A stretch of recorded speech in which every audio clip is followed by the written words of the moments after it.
Salaam alaikum. Mo fẹ́ kẹ́ ṣàlàyé fún wa nǹkan tó ń kọ̀ sí fallopian tube blockage. Mo tún wá fẹ́ mọ̀ ṣé egbòogi wà, egbòogi tààrà herbal medicine tó lè true fallopian tube. Bẹ́ẹ̀ni,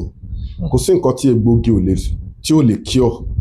tí ò lè ṣe. Alhamdulillah. Bá a ṣe lè fọwọ́ pa medical line rẹ, bẹ́ẹ̀ náà ni medical ò lè fọwọ́ pa egbòogi rẹ torí egbòogi ṣíwájú medical. Ṣùgbọ́n medical kó ọ̀pọ̀lọpọ̀ òótọ́ sínú tó jẹ́ pé kò rọrùn láti jẹ́ kí irọ́ lọ sásábẹ́. Irọ́ ń sásábẹ́ ò but kò rọrùn láti jẹ́ kí irọ́ lọ sásábẹ́ medical. Wàá máa rò òótọ́ ẹ̀. Ṣùgbọ́n òótọ́ wà nínú egbòogi ṣùgbọ́n irọ́ púpọ̀ lè sásábẹ́. Irọ́ púpọ̀ lè sásábẹ́. Kí ló ń jẹ́ bẹ́ẹ̀? Different nìyẹn. Bẹ́ẹ̀ni. Medical true dáadáa. Irọ́ lè sásábẹ́ ṣùgbọ́n kò lè pọ̀. Kò lè pọ̀. Ṣùgbọ́n egbòogi irọ́ púpọ̀ wà lábẹ́. Òun ni ò jẹ́ kó ló jẹ́ káwọn medical fẹ́ máa ń fẹnu ṣáta ìgbà míì. Fallopian tube infection máa ń fà á, inflammation máa ń fà á, oúnjẹ tẹ́lómi ń jẹ diet máa ń fà á, ẹni tó ń consume alcohol ó lè fà á. Bẹ̀tí bẹ́ẹ̀ kọ́ la ń lọ egbòogi yẹn mo máa ń like question kan.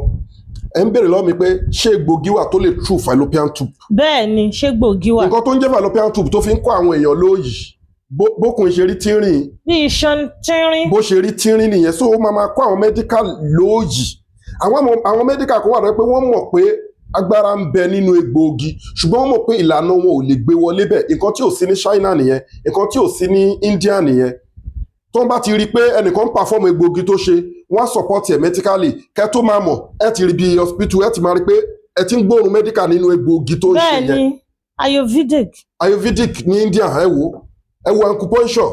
ní China àti oríṣiríṣi àwọn nǹkan bẹ́ẹ̀ wọ́n support bọ̀tì ọ̀dọ́ wọn máa rí pé wọ́n ń po concussion pọ̀ káì má sọ bẹ́ẹ̀ mọ́.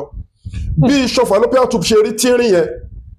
ọlá stress tó máa ń fún àwọn medical tó máa fẹ́ true ẹ̀ ni wọ́n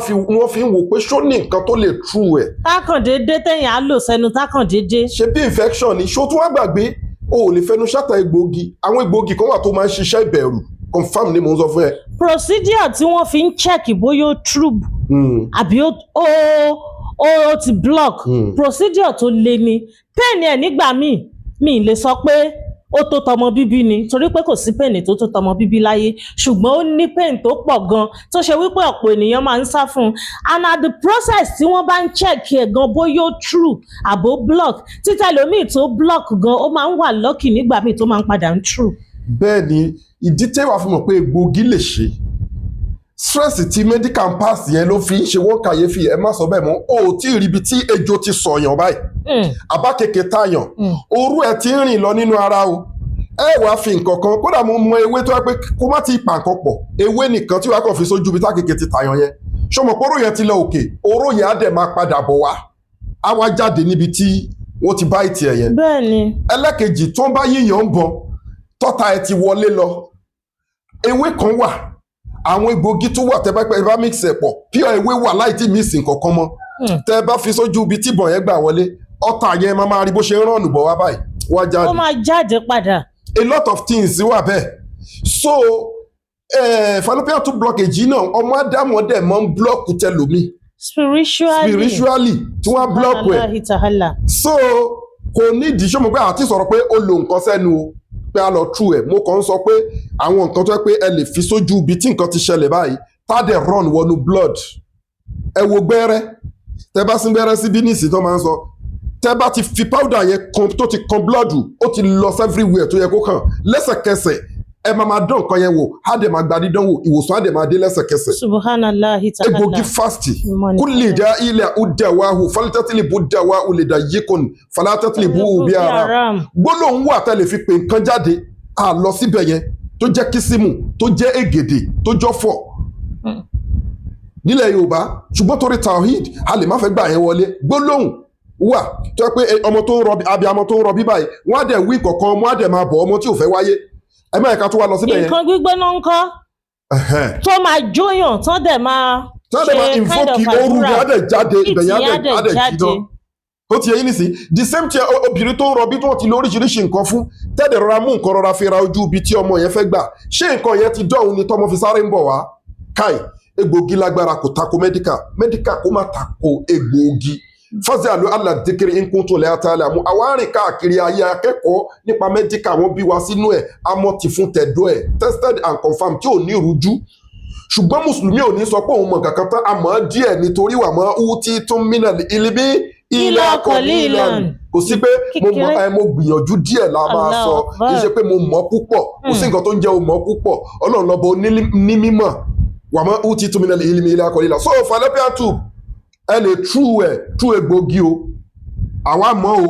so ẹni tó bá rú lójú ó lè invite èèyàn o ṣùgbọ́n gbogbo wa la mọ̀ pé ìwòsàn ẹ̀rí pété a bá sọ oògùn ìwòsàn á ní ìnẹ̀lì ìzátàlélẹ̀ ìjẹ̀míà gbogbo agbára ọlọ́run ọba lónìí torí anẹ́sù ṣáta ìzàmọ́ àǹtà ṣùtàùmù láyẹ́sítẹ̀wé iná kàmọ́ láyẹ́sítẹ̀wé sájárò bí kí oko ò ṣe jọra wọn bẹ́ẹ̀ làwọn èèyàn ò jọra wa so bí nǹkan ṣe ń ṣiṣẹ́ lára wa ọ̀tọ̀ọ̀tọ̀ ni ẹ̀sìn ọ̀sán ìlàwọ̀ kí fi ń fọwọ́ gbáyà fún yàn wala taqulu li shay'in inni fa'ilu dhalika gadan illa an yasha Allah ó ti yẹ yín nísìn kí ni oṣù ọ̀ fún mi 100% kò sí ọlọ́run ọba lọ́ba tó ṣù ọ̀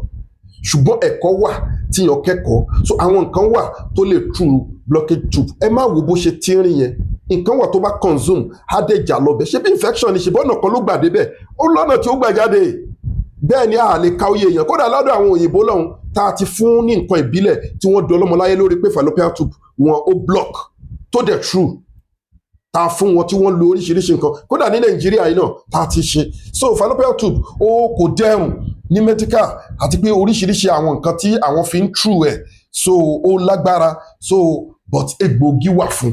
ẹ má ẹ̀ka máa condemn egbòogi ọlápẹ́ àwọn oríṣiríṣi àwọn èèyàn tí wọ́n kàn join oríṣiríṣi nǹkan papọ̀ ẹ ti ọ̀dọ́ sá mo fi sọ́ọ́lí síwájú pé medical ò gba irọ́ kò gba irọ́ torí medically gan yín tán fi ń true fallopian tube blockage ó wà bẹ́ẹ̀ ó wà nínú egbògi náà ẹ wo iṣan ara wa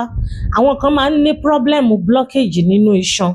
tẹ́jẹ̀ ò ní flow especially àwọn ọkùnrin ṣe mọ̀ pé iṣan ló gbé gbogbo nǹkan wọn dúró tó bá ti di wípé nǹkan yẹn ń dẹnu kọlẹ̀ ó ti mọ̀ wípé ẹ̀jẹ̀ ò flow dáadáa ìdákọ́lẹ̀ máa ọkọ̀ ẹ̀wọ̀n tó ní diabetics ṣebí blockage ló ṣẹlẹ̀ sí ibi tí blood vessels ẹ̀ ló ṣẹlẹ̀ sí tí ẹ̀jẹ̀ ò rọ̀nù mọ́ ní nǹkan ọmọkùnrin ẹ̀ fi ń dẹnu kọlẹ̀ la fi sọ pé diabetics ń pa nǹkan ọmọkùnrin kí ló wá unlock-ẹ̀ aláwọ̀ egbògi ta fi ń unlock-ẹ̀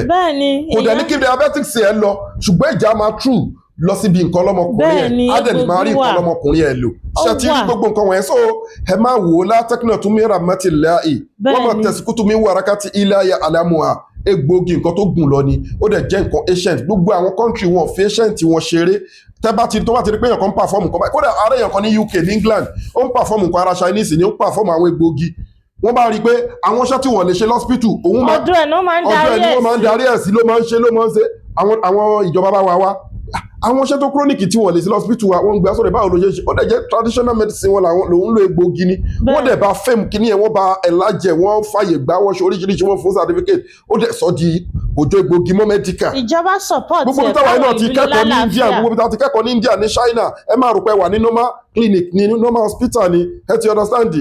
ẹ má yẹ ká fojú kéré egbògi o egbògi wà ó dẹ̀ exist gbogbo owó tó ń wojú ọlọ́run bá fọmọ wà lọ fún full package wa àwọn egbògi wa ní made in India packed in South Africa bí sínú láì tààlà ẹ ti rí wọn lóríṣiríṣi ẹ WhatsApp wa lórí +2 3 4 8 10 9 13 14 25 wọ́n jókòó sínú womb wọ́n jókòó sínú ovaries gbogbo nǹkan tó ń jẹ́ pé ó ń disturb obìnrin tó yẹ kó conceive ẹ contact wa ètò àwẹ̀ wà tá a fi yanjú problem fáwọn èèyàn ètò àdúrà wa ètò sàárà wa àwọn halal powder wà lóríṣiríṣi yàtọ̀ sáwọn brand product wa a wà ní Abramadé Sọ̀yà Lẹ́kì Àjẹtí Ọ̀sà Lagos ẹ WhatsApp wa lórí +2 3 4 8 10 9 13 14 25 kò síbi tẹ́ wà tá a ti lè deliver fún yín bí sí ní ìlà ìtàhálà ẹ̀yin lẹ́ máa customer ló máa sanwó delivery àwọn egbògi àwọn èèyàn dẹ̀ ń lò wọ́n ń dúpẹ́ fọlọ́run gbogbo ẹ̀yin customers wa gbogbo ẹ̀yin fans wa àdúrà yín á gba inú yín á dùn ayọ̀ yín á kún ogun tó bá ti ṣẹ́kù ní gbérí mọ́ ẹ̀yin tẹ́ ń wojú ọlọ́run àfọmọ́ ẹ̀ fi inú ṣoyún ẹ̀ fẹ̀yìn gbọ́mọ pọ̀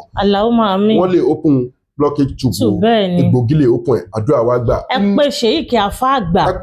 gbogbo nǹkan tó bá dojú kọ yín wọ́n á fún yín ní oògùn tó ṣe déédéé wọ́n á dẹ̀ fún yín ní ìdánilẹ́kọ̀ọ́ lórí àwọn oúnjẹ tẹ́ ẹ lè máa jẹ egbògi tó dára á fún yín pẹ̀lú exercise gbogbo ẹ máa gbójú ọwọ́ bí ìsìnlélàyè sálà ẹ pé ṣèyíkì àfa àgbà international limited lórí ìdojúkọ fún gbogbo nǹkan tó ń ṣọkùnrin tó ń ṣobìnrin láti dọlọ́mọ láyé àti fún gbogbo àìsàn even lórí spiritual aspect. nǹkan tá a gba doctor sí tá a gba professor sí káàkiri ayé so adúpẹ́ lọ́dọ̀ náà lórí alhamdulilayi rabbil alamin iná ní zátàlí láì jẹ̀míà gbogbo agbára tọ́lọ́run ọba lónìí má sàlámù wa ilà lè kọ́ yìí. Thank you very much. Masha Allah ta'ala.